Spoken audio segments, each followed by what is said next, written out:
But let's talk American politics now, because President Joe Biden and his Chinese counterpart, Xi Jinping, have had their first face-to-face meeting today at a summit in San Francisco.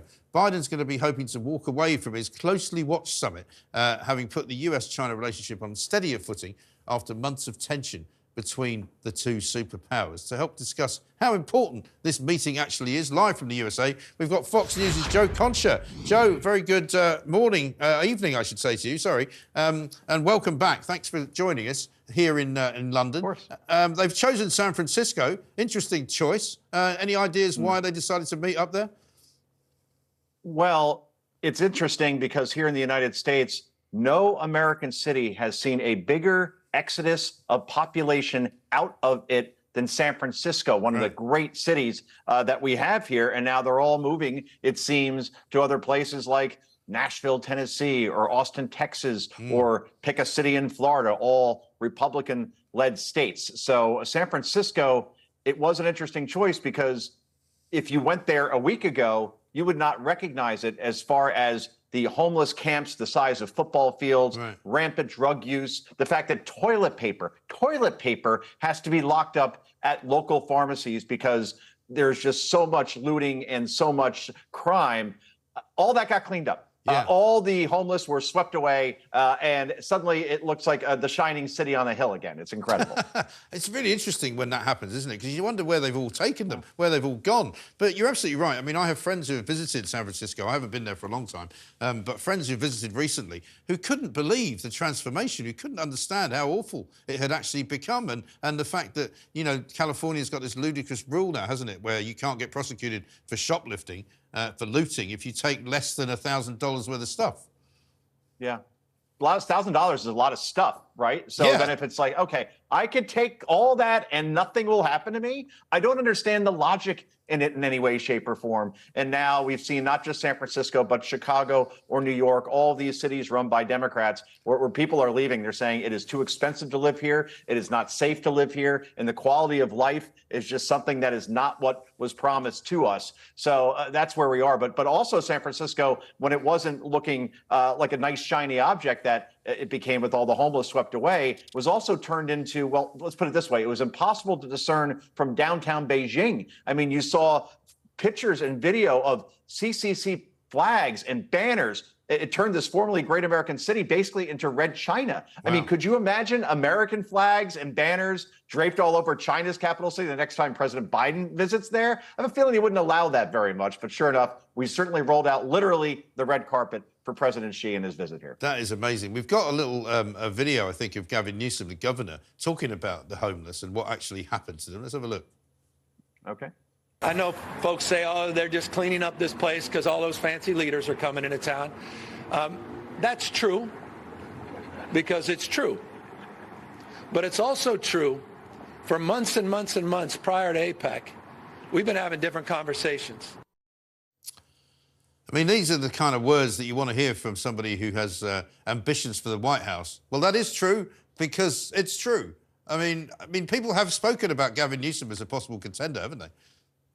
Yes, he's supposed to be the plan B if Joe Biden were to drop out, because he's the younger, better looking, perfectly gelled hair, nice teeth, all the things that, you know, you want in a president if you're voting strictly on vanity. But Gavin Newsom, obviously his record is his record in California, and now he's experiencing the lowest approval ratings that he has seen since he took office there. I know that I'm a cleaner person, at least, every time I watch Gavin Newsom, because he just gives me the ambition to want to shower as much as possible. So that's where we are at this point, where he admits that we cleaned this city up because we have foreign leaders coming in. Well, why can't you do that full time for your own citizens? That's the question that a lot of people have. Well, that would be nice. And do you get the sense then that Joe Biden is going to be kind of with his, not necessarily with his begging bowl out, but he's going to be perhaps more friendly to President Xi than he's ever been? Well, let's put it this way. This was the first thing he said to him when they sat down for a meeting. Quote, "We've known each other for a long time. I've never doubted what you've told me in terms of the candid nature in which you speak. You've never doubted what President Xi has told you? What about COVID? What did he tell you about that exactly? Right. That the American military created it? That's the first thing. It only killed over 1 million people in this country, and Joe Biden has no interest in terms of did it come from a lab in Wuhan?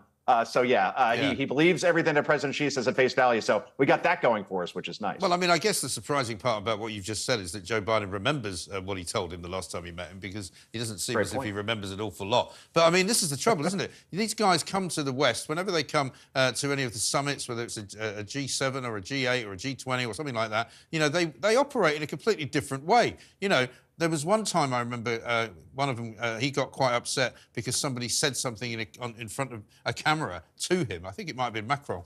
And all hell broke loose. And he was like, you shouldn't have said that to me. And it was a diplomatic incident. And they don't expect that, you know. So what is Biden hoping to get out of this?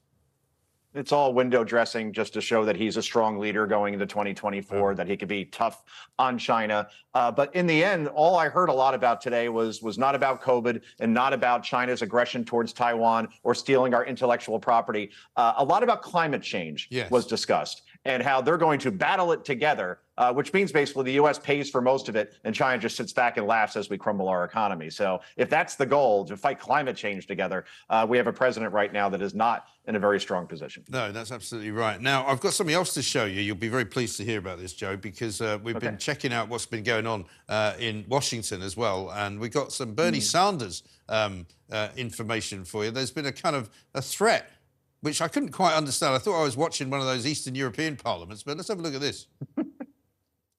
We can be two consenting adults. We can finish it here. Okay, that's fine. Perfect. You want to do it now? I'd love to do it right now. Well, stand your butt up then. You stand your butt up. Oh, hold on. Big guy. No, stop it. Is that your solution, everybody? No, sit down. Sorry, Eric, sit down. Okay. You know, you're a United States Senator. Sit down. Active. Oh, okay. Sit down, please. All right. Can I respond? Mr. Hold it. If we can, no, I have the mic. I'm sorry. This is hold what it. he said. You'll have your time. Okay. Can I respond? Oh, no, you can't. Sanders there, another guy who was wanted to run for president. But what's going on? I mean, you know, that would be called in our country unparliamentary language at the very least. Well, we're at the point now where Bernie Sanders is the voice of reason. That could be a problem. Yeah, I mean, I was on student council back in high school many moons ago, and I'm pretty sure that even I never pointed at another student and said, stand your butt up and let's go outside. These are two grown men. Right. One is a U.S. senator, and they nearly brawled. Right. That's where we are at this point as far as discourse in this country. Just everybody's a tough guy, and it didn't reflect very well on the senator. That was certainly for sure. But, I mean, that is the trouble at the moment with politics, isn't it? On every single thing, everybody's polarised. Everybody wants to punch somebody's lights out. Nobody wants to sit down and talk about it. I mean, I see from one of your earlier tweets today, you were showing that 290,000 people marched in support of Israel, and the Washington Post buried it in their metro section. We've got the same problem here. We've got, just tonight, there was a pro-Palestinian rally outside the Houses of Parliament because there was a vote inside the Houses of Parliament on whether we should have a ceasefire in Gaza. And I'm going, sorry, I mean, one, Israel doesn't want a ceasefire. Hamas doesn't want a ceasefire. And they certainly don't care whether the British Parliament votes for it, because neither one of them is going to pay any attention. Well, precisely. I mean, it's Netanyahu is going to say, well, the BBC, you know, the British Parliament just voted on, I guess, you know, hey, let's put our arms down for a while people are still being held hostage by Hamas. And as you've seen, the more you squeeze Hamas, as Israel has, the more concessions they appear to be making. So to call a ceasefire now doesn't get those hostages home any faster. And again, what the British Parliament did today was all for show, all for symbolism. Meanwhile, 290,000 people show up in Washington, D.C. yesterday. And all I know is I didn't see any flags burned. I didn't see any fights break out. And I didn't see anything that would resemble anything but a peaceful protest. So it's good to see we could still do that in this country without things going to hell. Yeah, absolutely right. And I mean, Biden is obviously going to be put under some pressure by his own party, isn't he? Because there are plenty of people like the Labour Party here who have either got constituents who want to be sort of getting involved in a ceasefire, who have got much more pro-Palestinian tendencies. Is he going to be put under more pressure to start putting pressure, if you like, on Israel?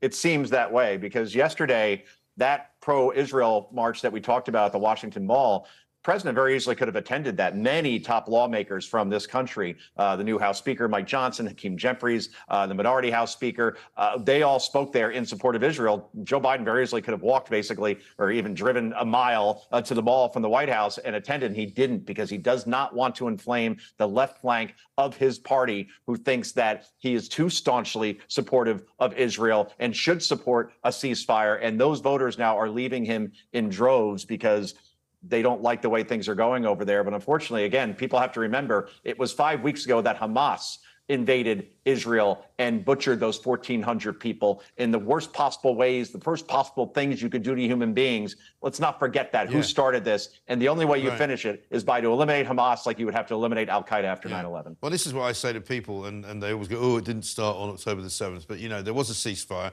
and it was on October the 6th. When nobody was getting killed, and then suddenly they broke it. So one final question, Joe, before I let you go. What news from the Trump camp and the court case in New York City? What's going on there? It's at a standstill now at this point. I think, like we talked about last week, this is all seen as a show trial, right? It's a civil trial. He can't go to jail for it. Obviously, Mar-a-Lago isn't worth just $18 million when it's probably worth about $100 million. So people see this as political. The more important trials that may have more weight will happen with Jack Smith, as far as the documents case in Mar-a-Lago, the Georgia voting case. Obviously, that is one as well that could have some more teeth. But for now, Donald Trump's numbers just keep going up, and his distance between him and Joe Biden keeps widening, because I think people see a weaponization of the U.S. justice system, and they don't want this. They want to decide it at the ballot box, not by, obviously, politically driven judges and attorney generals here in this country. No, exactly. Joe, great to talk to you. Thank you very much indeed. Enjoy the rest of the night. Joe Concha there from Fox News.